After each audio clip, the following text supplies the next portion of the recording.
Hi, I've got this Night of the Living Dead Zombicide here, and I want to show you how I turned these dashboards into these.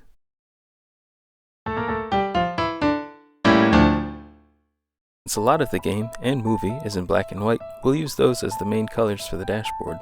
For the logo, we'll match it with the red on the box, but green could also be a fun choice as it would match with the original movie logo. We'll also paint the skull and these numbers.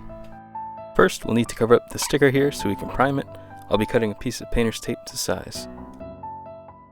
Taking the sliders off is easy enough, just gently bend the plastic and you can push it from the back and it'll pop right off.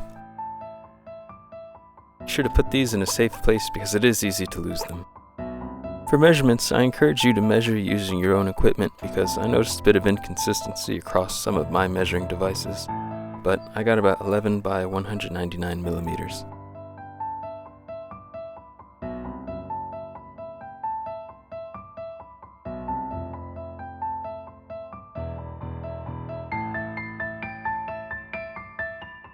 With the sticker taped up and protected, we'll go ahead and prime everything in black.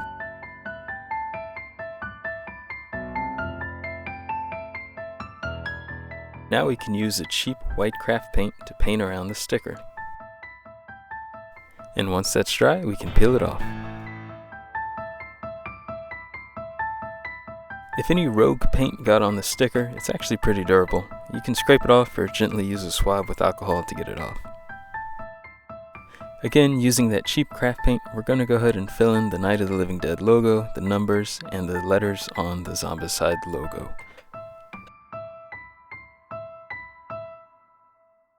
Even though we're going to color in the Night of the Living Dead and the numbers, the white helps with the coverage of the darker colored paints. Now we can go in with our red. Make sure to cover up all of the white in the Night of the Living Dead and numbers. Don't worry about being too sloppy because we can cover up any mistakes later. You'll probably need about 2 coats of red to get a consistent color. Once that's done, we'll start cleaning up everything by tracing the outside edges of all the letters and numbers in black.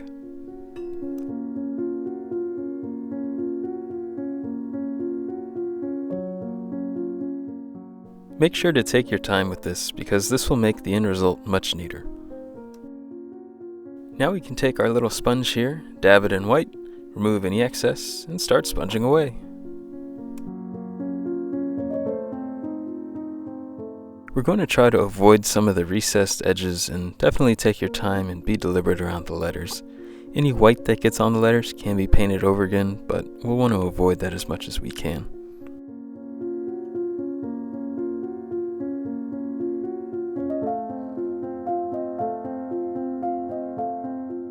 Don't worry about painting the cardwells since we're going to cover them up with glorious movie stills, but definitely try to hit their edges at least.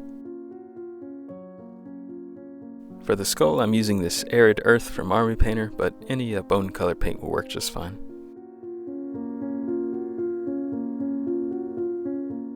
For the Zombicide logo, we can start outlining it in red.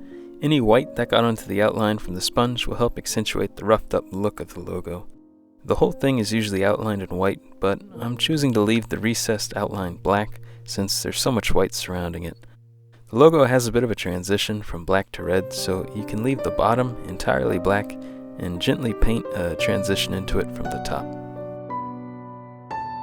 We're almost done with painting now.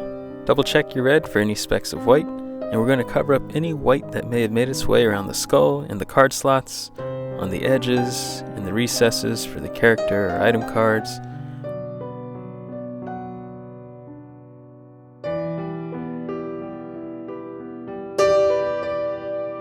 Or along the track for the slider here.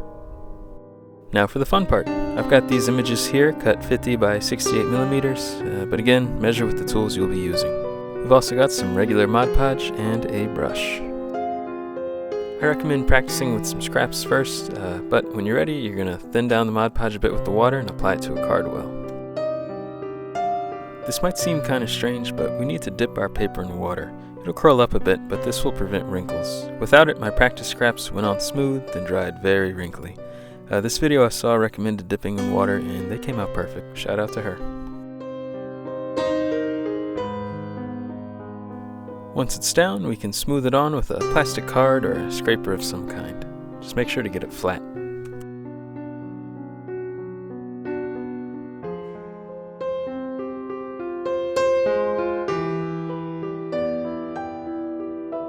Before everything dries, we're going to apply another thin down layer on the top, and make sure to push inwards with your brush so the paper doesn't slide out on accident.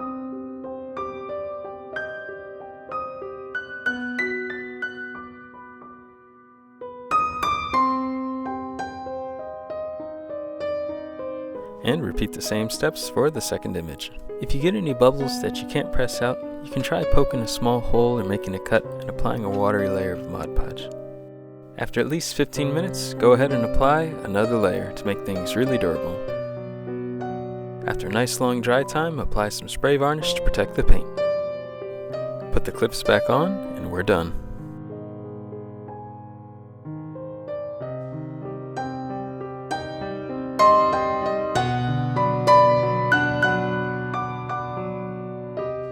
These aren't perfect, but they did come out great, and they're a lot more fun to play with than the plain ones. There's no issues with cards or the pegs, so I recommend giving them a try. If you enjoyed this mini tutorial, please consider leaving a like or subscribing for more. Thanks for watching!